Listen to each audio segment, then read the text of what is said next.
खुदा बाप और बेटे और रूह कुदुस के नाम से आमीन। मसीह खुदावंद में आप सबकी सलामती हो। अजीज़ों, ज़बूर 130 में दाऊद नबी माफ़ी के लिए जो दुआ पेश करते हैं, वो अल्फाज यकीनन आपकी मदद और रहनुमाई करेंगे। जब आप खुदावंद से दुआ करते हैं तो ये माफ़ी के अल्फाज आपकी मदद और रहनुमाई करेंगे। ऐ खुदावंद, मैं गहराइयों में से तुझे पुकारता हूँ। ऐ खुदावंद, मेरी आवाज़ सुन।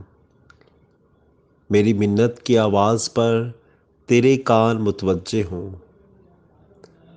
ऐ खुदावंद, अगर तू बदियों का याद रखने वाला हो तो ऐ खुदावंद, कौन ठहरेगा। लेकिन तेरे पास गुनाहों की मग़फ़रत है, ताकि अदब से तेरी इबादत हो। मैं खुदावंद पर भरोसा रखता हूँ।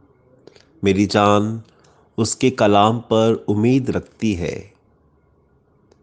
पासबानों की निस्बत जो फजर को देखते हैं, मेरी जान खुदावंद की ज़्यादा मुंतज़िर है। पासबानों की निस्बत जो फजर को देखते हैं, इस्राएल खुदावंद का ज़्यादा मुंतज़िर है, क्योंकि खुदावंद के पास शफ़क़त है और उसके पास कसरत से फ़िदिया है, और वो इस्राएल का फ़िदिया देकर उसकी तमाम बदियों से उसे छुड़ाएगा। आमीन।